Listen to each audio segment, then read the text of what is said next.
And this is not just starting at the form fill, it's looking back until back to the first impression that came from an ILS. And having that plethora of data is really what I like to say unlocks the power of our systems for people, because we can give you this clean record of what happened. And so, all of the data on top of these records is clean. You can.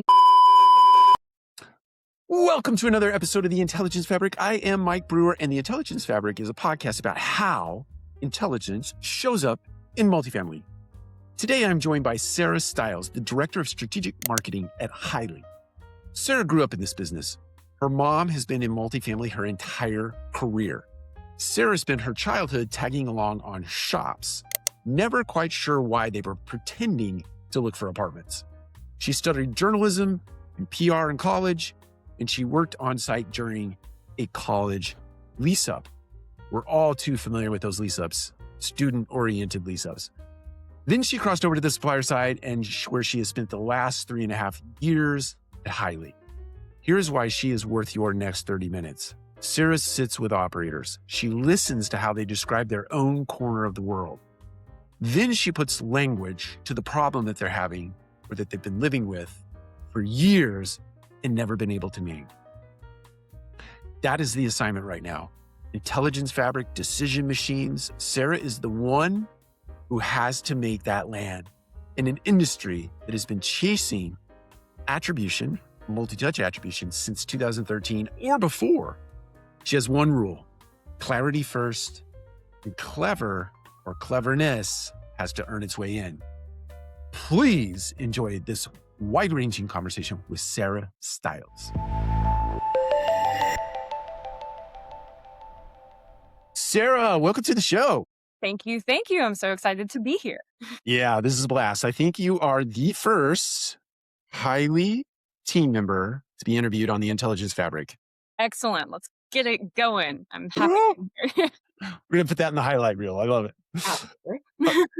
So I want to dive right in. You have an interesting background in that you worked, let's call it, on the inside of operations in the multifamily space before making the transition over to be a marketer in sort of prop tech, martech. And so I'm interested rather in the things you learned from being on the inside that you've now made application of on the inside of other side.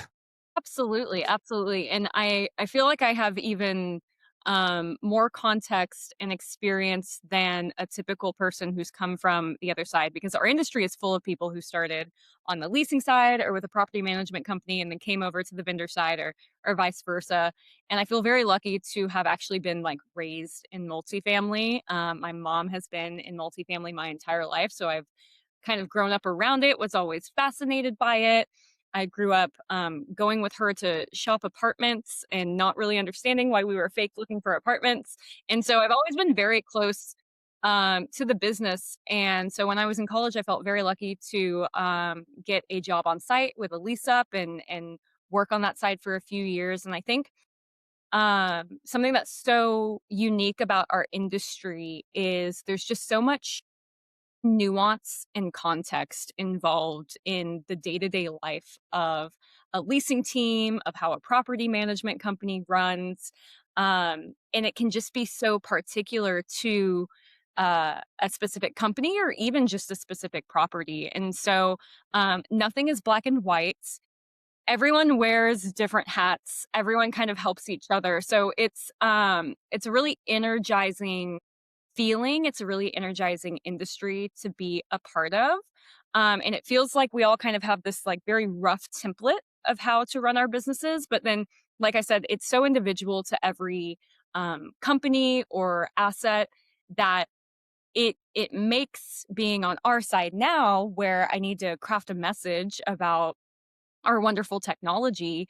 I really have to keep in mind all the time, there is not a one size fits all approach that I can take. It is very unique to each individual, even in an organization, their priorities, and how they run their properties, how they develop their marketing strategy. And so I really try to keep that in mind when I'm thinking about how to market to our audience. And I think our our teams keep that in mind and how they service our audience as well. You know, very well said. And, it's interesting. I know your mom through, through all these industry connections. And I just think that is an incredibly cool story in the sense that you were uh, exposed to the industry. I imagine from an operational side to some of the things that you said, but also the nature of multifamily and that we are providing homes Yeah, to people, right? And, absolutely. and so I think that's neat, even in terms of what you sort of incapped there with providing goods and services to the industry, or always have the end customer in mind, in addition to all the other customers. So I think this is a very unique perspective you bring to the It industry. is, it is. We're especially where we sit now, when I was on the management side, I felt very passionate about the fact that, you know, my work is people's homes. And we really have an opportunity to make a difference in like the day-to-day lives of our communities. And you just don't hear about property management or leasing when you're growing up or at a career fair. And so it felt like this secret society that I'd found access to, and was so energized by it. And so being on the tech side now, it's really empowering because we get to help our audience and our clients do that for their residents. So I may not be on site, I may not be working for a management company, but that there's a trickle down effect that touches so many renters. There are so many renters. It's such a huge industry, and I feel like very proud to be a part of it. So. Yeah, definitely.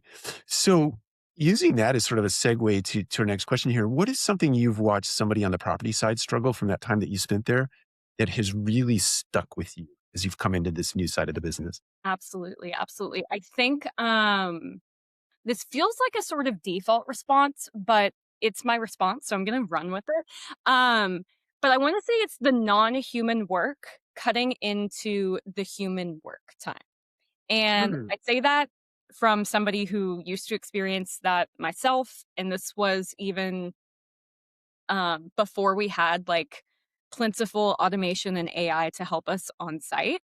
But admin work, follow-up work, these sort of like minute but time-consuming tasks can really cut into and take up the time that I would have rather spent cultivating relationships with like our prospects or our residents. Um, because at the end of the day, like I said before, we're dealing with people's homes. We are customer service when you're in a leasing role on site. And if you're unable to dedicate the appropriate amount of time to cultivating those relationships and just being present on site, um, the trickle down effect of that can touch a lot of things. If you're unable to give a intentional and proper tour, that can impact your leasing velocity, that can impact your closing ratios, it can end up impacting your occupancy. If you're not able to give your residents the attention and the experience that they deserve, that can impact their satisfaction, your renewals, your reputation scores. And so I think it feels, like I said, kind of like a cop out answer, because I'm like, let them do their jobs. Yeah. So much that goes into making a proper run. And so, I forget how you posed the original question. Okay, being intentional about, the admin work that you're actually having the humans do, I think is, especially now that we are in this age of plentiful AI, plentiful automation for very specific use cases, wherever you see the opportunity to be intentional in that way that, your business wants to prioritize, what it is you take off your leasing team's plate. I think that's such an important next step to allow the humans on site to continue to be human, to enable like max performance from them that ends up impacting so many different areas of the business, from occupancy to leasing to reputation. Sir, I think you're so right. I want to key in on a word that you just said, and that word is relationship, because I think that is sort of the central point that we're all after. And if you can do what you implied there, if you can disappear or you can mute all of this routine work that's traditionally been part of an operator's job, whatever position you hold at the property, you can give back to them time to actually have real relationship and do business based on that versus what would otherwise feel like a transaction because you have all of these things in between that. So, um, I'd like to move on and ask you, your job is to put words to something operators haven't named yet. So how do you write about a decision you've never had to make yourself and still get it right? Great question. Great question. Especially because at this point I've been with Hyly for like 3.5 years. I'm far removed from my time on the operator side, though all years past 2020 feel like a time warp. So Oh, just so true. yesterday feels like several years ago that I was on site. Um, but this is where I try to lean into my pattern recognition. I always wondered growing up, where do I apply this? Should I be a detective or investigator or something of the sorts? And it's beautiful because there are patterns all around us, but especially um, I have the opportunity that I'm super thankful for that I get to sit with our clients and just other people in the industry, marketers and operators alike, people from all sorts of departments and functions on both operator side and supplier side. And so I try to put my pattern recognition to work here and have the conversations that I'm able to have with this audience and really understand in their words how they view their corner of their world. Because everybody feels such ownership, rightful ownership, and rightful pride over their work. And so, and like I said a few questions ago, it's so nuanced and so specific and unique to each company. How marketing strategy is made at one company is very different from another. So, um, having access to this vast knowledge from our audience is where I try to sit with them, listen to the calls I have access to, and then try to absorb that and take it to where I can articulate, the problem that they're facing. Um, and put language to it that maybe they didn't have before. Um, I think it's a really rewarding challenge to kind of take all of those conversations too and be able to not only translate that into something that I can go spread across multifamily and say, this is a problem that not only you have, but this is a problem that many are facing. It's a decision that many people are trying to make. Um, But it's A, you're not alone, B, you're validated in how you feel, and C, a lot of the times, it's not especially if we're talking decisions made on data, I can talk about it for a while, but we know that it's fragmented in multifamily. This is something we've known for a minute, um, but validating them in the fact that it's oftentimes not their fault, and I don't wanna put the fault on anybody, but we there are a million systems running around in multifamily. And once you have enough of these conversations and you realize that this is a pattern across many different types of organizations that have very different structures and very different priorities, I think that there is some sort of, um, I don't want to say comfort, but there's some sort of comfort in knowing that you're not alone and it's not necessarily your fault that you couldn't like hack the code. And that's what we're here to do with Hyly and our intelligence fabric and the decision machines we have here is help them hack that code and finally uh,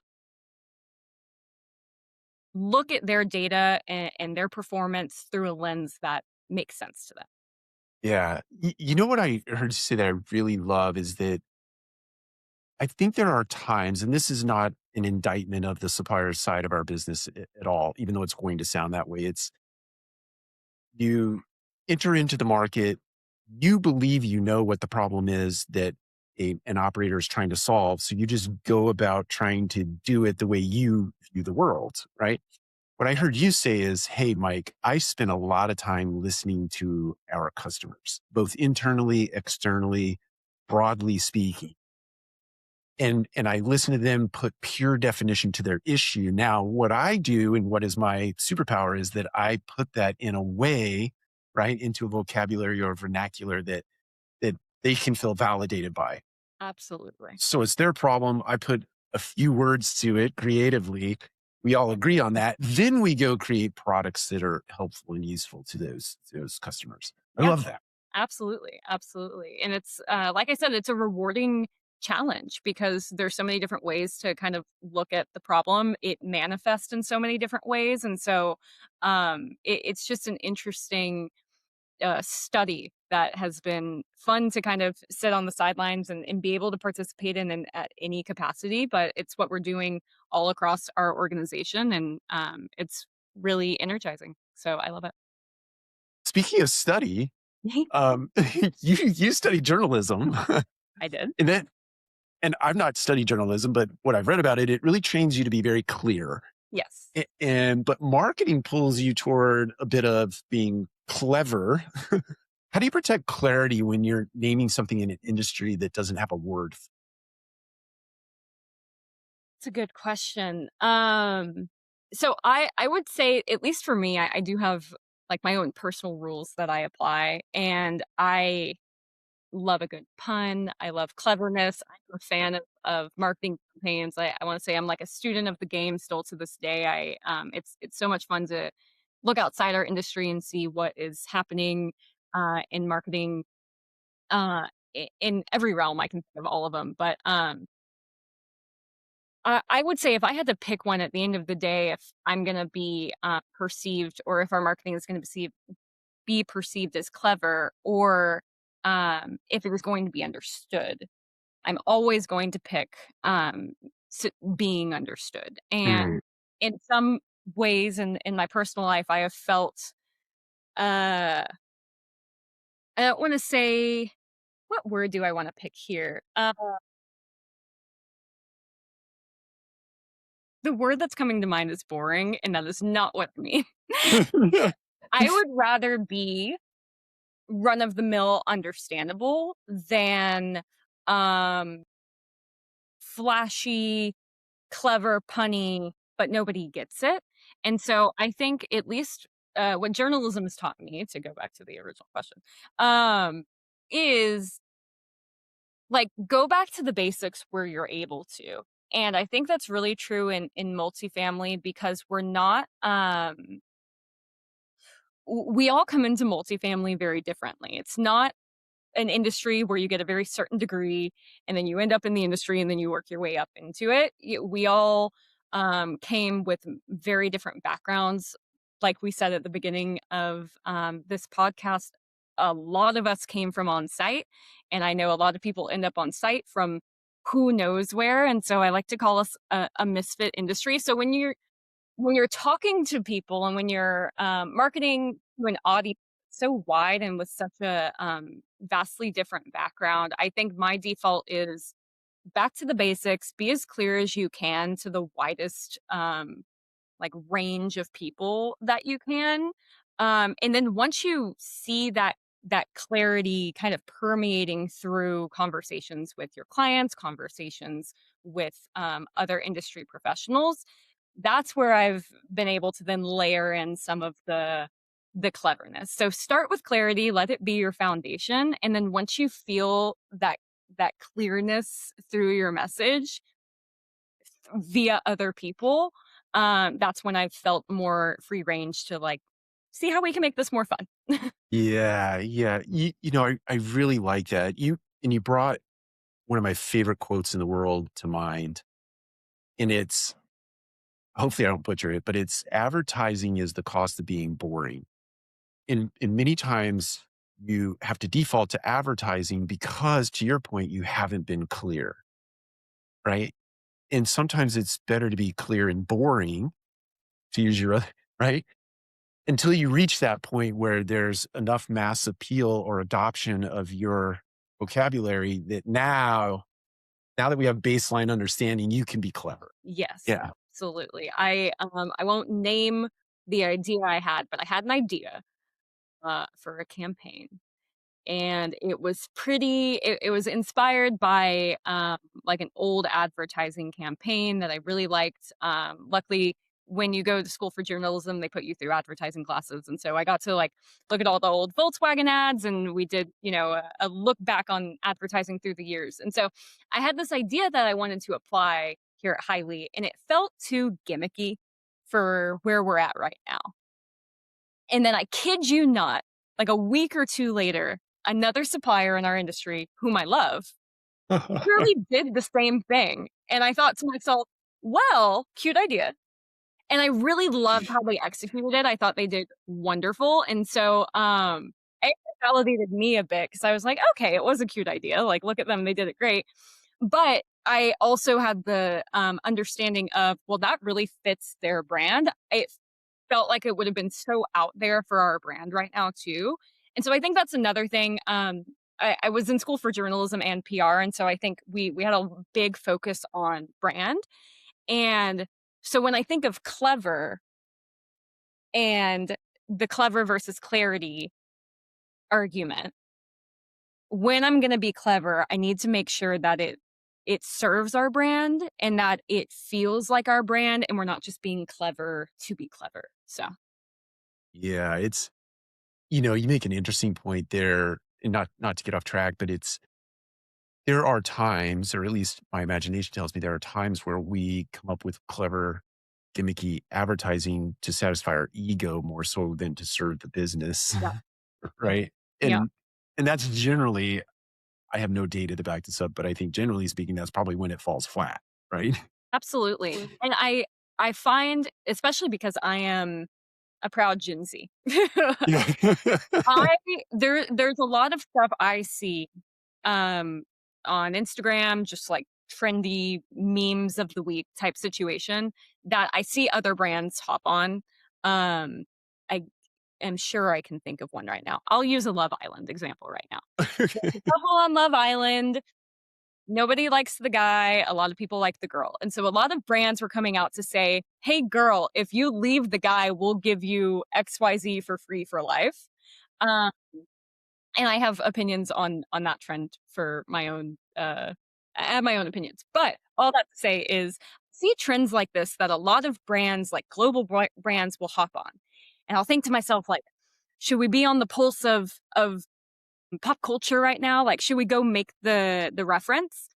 And I have an understanding in myself that that would be fun to post, but the majority of my audience is not Gen Z, and they are probably not watching Love Island. And so as much fun as it would be for me to make the post and how much fun I'd have to post it, I I have to keep my audience in mind and make sure that if I'm gonna be clever, if I'm gonna hop on a trend, that it's one that's relatable to the people I'm actually selling to. Um, so yeah, I had to share that little anecdote. Oh, I think you're so right. You brought to mind the 2, people who got engaged at the top of the Eiffel Tower on that thing, Yes, and with a the lot of people flag. hopped on. Right, right, That thing so is everywhere. Um, I'm, like, thinking of what we could put on that flag. yeah, Well, exactly. maybe that's the thumbnail for the video. It's me with a flag. Oh, you just gave it Juan some ideas. So, okay, let's move on to the next question. Okay, so Hyly is socializing, evangelizing a term called intelligence fabric, but also, uh, a term called decision machines. I'm gonna throw a readiness check your way. When you describe the work we're trying to do right now to an operator, what do they say back when you've kind of tested this terminology out in the field? Um, so a lot of what I get back, the initial response after, because you can't just throw intelligence fabric out there, you can't just throw decision machine out there. So after I kinda give them the short pitch of it all, a lot of what I hear back is like a "finally." And it's almost like a Yeah. a sense of relief, because like I said earlier, this it's a problem. Fragmentation of our data is a problem in multifamily, and it Mhm. has been something that teams have been trying to figure out for a while. I went on a hunt, who knows how long ago, trying to see how far back we've been having this. Like, I'm just going to use multi-touch attribution as Yeah. an example here, because I think that's a good lens to look at data fragmentation through. Um, but I went on a hunt of like, how far back have we been talking about in multifamily, multi-touch attribution? And the furthest back I could find, and I don't think that was the first time we had the conversation, but there were sessions at conferences, roundtables in 2013 on multi-touch attribution. And so I know with certainty that this is a problem that has been uh, tackled or attempted to be tackled from many different angles for many different years. And so when I am able to describe a foundational platform that does connect all the dots finally, that then enables easy decision making, I get a lot of like finallys, but I also get a lot of like, are you sure? Yeah, yeah. See That's why people kind of like they're like, I need to pressure test that. I kind of see through your little game here. And I'm like, no, it's real. And they're like, once I can convince them that it's real, or once I just show them, there is a lot of finallys or like light bulbs over the head and a sigh of relief because it's something that has been tackled from so many different angles for so long. And so it's nice to see the relief in people's eyes or the excitement in people's eyes when they're like, oh, we finally hacked it. And we did. So that's why it's such an exciting company to be a part of, especially now, because I mean, in general, tech is doing such amazing things right now. We're in a really exciting time. But in particular, Intelligence Fabric and our decision machines I think are going to really change how the industry interacts with their data, and of course makes decisions based off of their data. So I 100% agree with that. I do want to key off one thing that you said. You said when you finally show them, can you from a high level without getting into the technicals, when you're showing them, I have to believe sort of journey mapping is what you're is can you this kind of from a high level unpack that? yeah. Um, so and that's one of our whenever I'm referring to a Hyly's product Halo. Uh and in Halo is where we stitch together prospect and user journeys. And so what is usually the light bulb aha exciting moment for everybody is when I can show them our journey cards, which you would think is just like a run of the mill guest card, but when you go into this journey card and you can see every event that a prospect is making across your website, across your other sources. When I say event, I mean they clicked on the floor plans page and then they scrolled. And then they clicked on this and then they scrolled. Um, and this is not just starting at the form fill, it's looking back until like back to the first impression that came from an ILS, an ad click. Having that plethora of data is really what I like to say unlocks like the power of our systems for people because we can give you this clean record of what happened.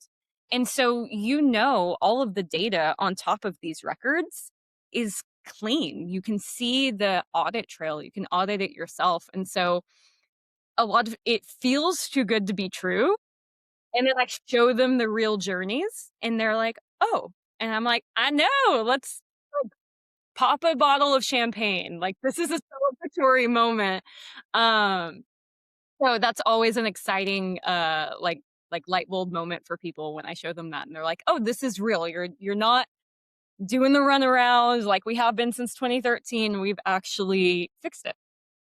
Yeah, it's look, I've been here at Hyly creating content for roughly 6 months, and I think in the very early innings, just right before onboarding and maybe slightly after onboarding, I had that light bulb moment, that aha moment where I thought, "My 30 years on the operations side, people have been pitching multi-touch attribution to me and all the graphs and charts and different ways that they were doing it, and then I saw this thing and I thought, yeah, they figured it out. That's that's It's an exciting thing and it still feels like we're almost this best kept secret of multifamily, which is where again I have to be careful with said secret I want to go shout it from the rooftops, but I need to make sure I'm not back to the clever versus clarity situation. This is a complicated problem that we've solved.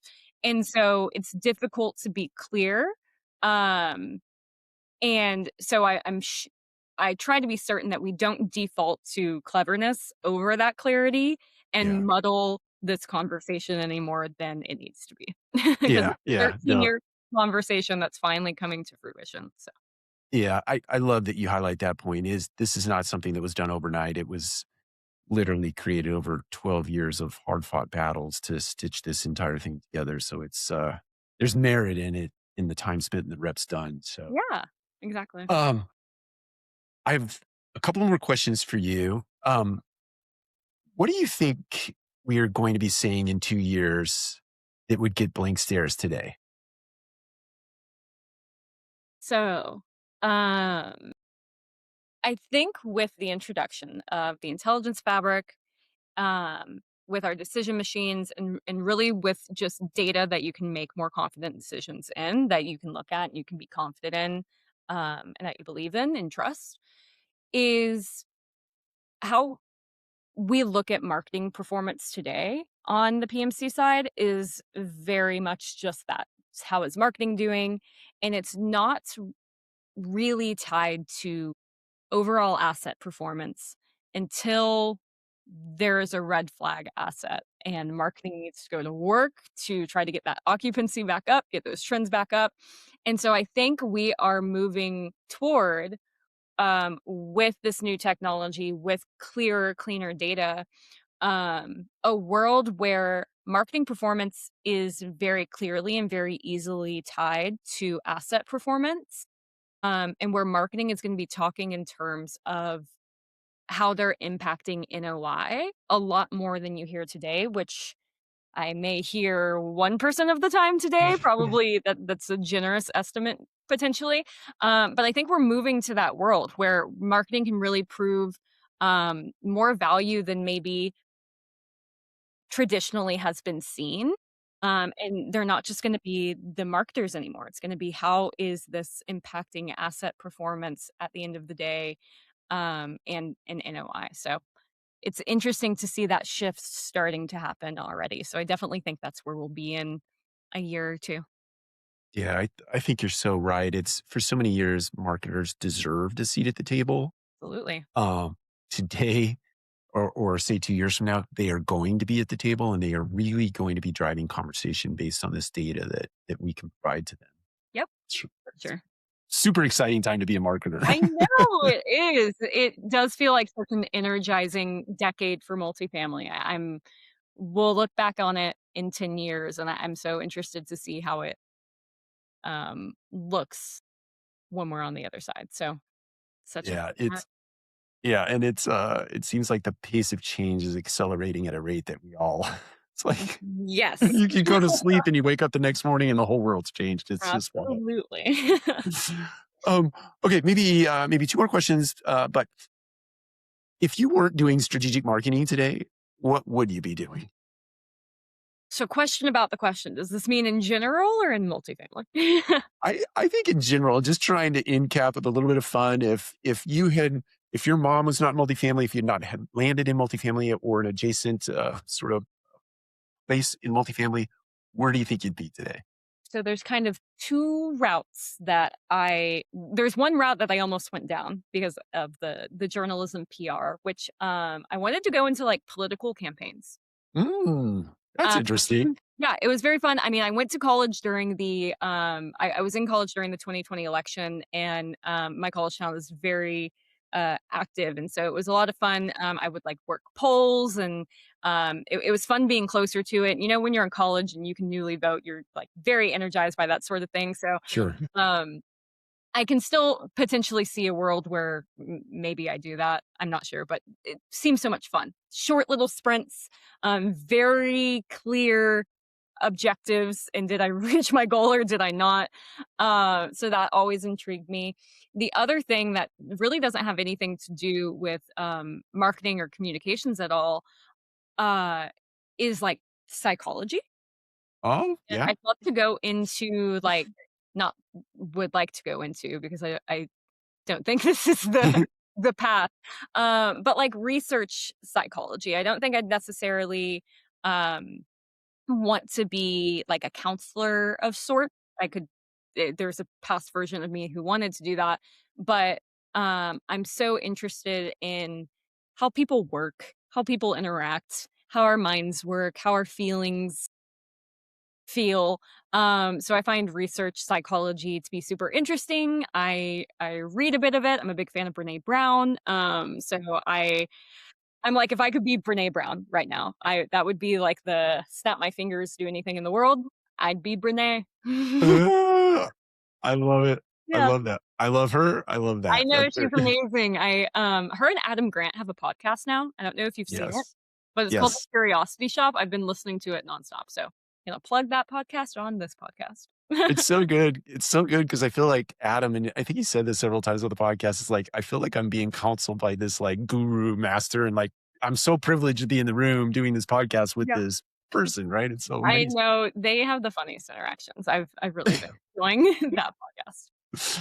Definitely. Okay. One last question.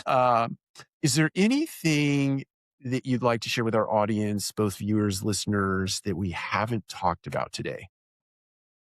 I think it's just such an interesting, and exciting time to be working in multifamily tech, especially marketing tech.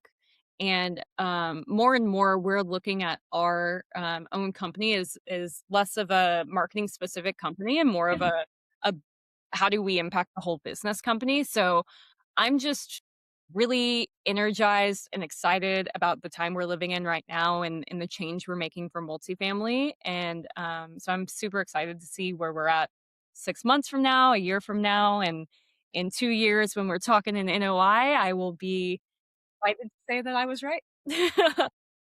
I love it. Sarah, this has been a pleasure. Where can people learn more about you and or Hyly? Absolutely. So I would say find us on LinkedIn. Hyly is Hyly.AI. I am also on LinkedIn. My name is Sara Stiles. And then our website, Hyly.AI, also has everything you need to know about us. And then, of course, the Intelligence Fabric podcast that we are on also has a Substack. So subscribe to that Substack. Gonna plug I love it. that. I love that. Yeah, Great pitch. of course. Sarah, it's been a pleasure. Thank you so much. Thank you so much, Mike.